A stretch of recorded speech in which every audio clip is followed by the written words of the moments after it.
Good evening, I'm Ellie Skelly. Some of the most popular lakes in Oneida County are only possible through one of many dams. I'm standing outside of the Oneida County Courthouse where a meeting concerning the Minocqua Brewing Company's repeated zoning violations was adjourned just a few hours ago. You know, when I was a kid, one of my core memories is when my dad came to my kindergarten class and he read Frog and Toad. He had this special voice for Frog and then for Toad, and for my fellow 5-year-olds and myself, it was the best comedy act in town. People are gearing up for a performance. You can see the boats of people sitting here. Everybody is ready to go because the Minocqua Aquavets are going to be performing in about an hour. The Aquavets are the longest continually running water ski team in the nation. What this means for the Northwood citizens is that the cost of childcare could get more expensive and that the variety of childcare options could be more limited. The Voting Access Committee has led students to write more than 500 postcards during lunch periods. And on election day, they've arranged for buses to pick voting eligible students up here and bringing them to polling centers, like here at Alice Miller Chapel. This bus driver shortage is just another result of the national labor shortage, and the effects are on display right in our backyard.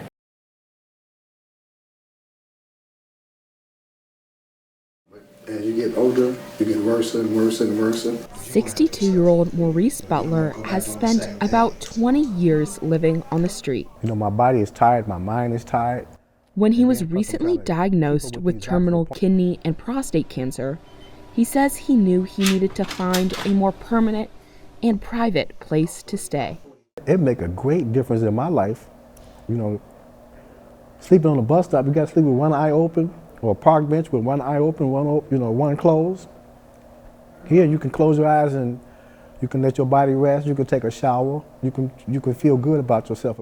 At Evanston's Margarita Inn, a homeless shelter run by the nonprofit organization Connections for the Homeless, Butler was offered a temporary home. It was the city of Evanston saying we have got to get these vulnerable populations out of these congregate settings and into private rooms or into kind of safer situations. Butler's time at the Margarita Inn is a complete 180 from his previous shelter experiences. This place is nothing like that. They're not putting you out at 5 o'clock every morning. 5 o'clock on a Sunday morning, where you going? Ain't no church open. You can't go to church on 5 o'clock in the morning, so you got to walk the streets. The Margarita Inn is one of 2 hotels bought with Cook County funding. The cost, nearly $14 million. A move Nia Tavularis from Connections for the Homeless says is working. And it's showing that it's much more impactful. So prior to the pandemic in that congregate setting, about 40% of the folks that we worked with would exit into a stable housing situation. Here at the Margarita, 70% of the folks that have ever come through here exit into a stable housing position. The hotels were originally used as temporary solutions during the COVID pandemic. Housing advocates say they are turning out to be significantly more effective than a traditional shelter approach. Now families can stay intact and again really focus their efforts on, moving again to that next destination. The Wright Inn in Oak Park is the second hotel purchased with county funds. The nonprofit Housing Forward runs it. We're providing them with that stabilization that they need. There's the psychological safety of being able to shut your door and have a level of privacy. Both former hotels feature semi-private rooms, 3 meals a day, and support services, prioritizing privacy and independence. That's our main goal. We just want financial stability for our kids and a good environment for them to grow up and not have to worry about anything, basically. Access to these features at the Wright Inn helped Janelle McField's family when her partner lost his job. With 3 children and another on the way, she says being able to have their own space was crucial. I've heard about shelters, and especially with younger kids, it's very hard. And so here you can have a bit of a peace of mind, a bit of a piece of somewhat home. These services include on-site medical care, access to a life skills coordinator, and caseworkers, helping to lower the barriers to permanent housing. Latricia Freeman is a life skills coordinator at the Margarita Inn. For the life skill coordinator, first to come in and say, first of all, you're welcome, you matter, and this does not have to be your end. Cook County used American Rescue Plan funds for both projects.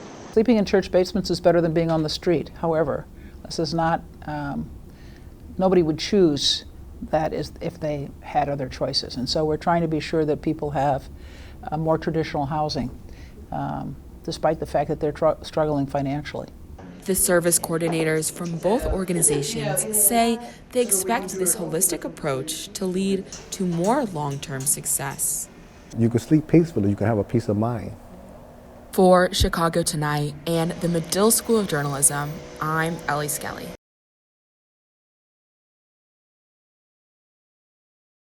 Well, for such a beautiful caterpillar, and they are beautiful to look at, but they're fairly dangerous. Before sending plants westward, Hanson's Garden Village must inspect everything, making sure that there are no remnants of an unwelcome hitchhiker. Spongy moth is a non-native caterpillar that we have in Wisconsin.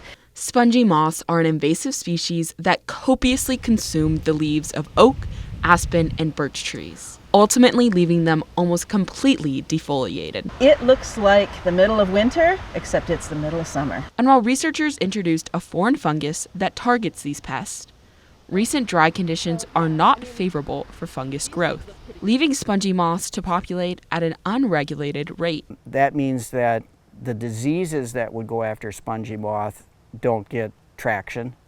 So I would expect potentially big problems. Plus, their prickly hairs make them unpreferable prey for birds without long beaks. Their natural predator would be like cuckoos.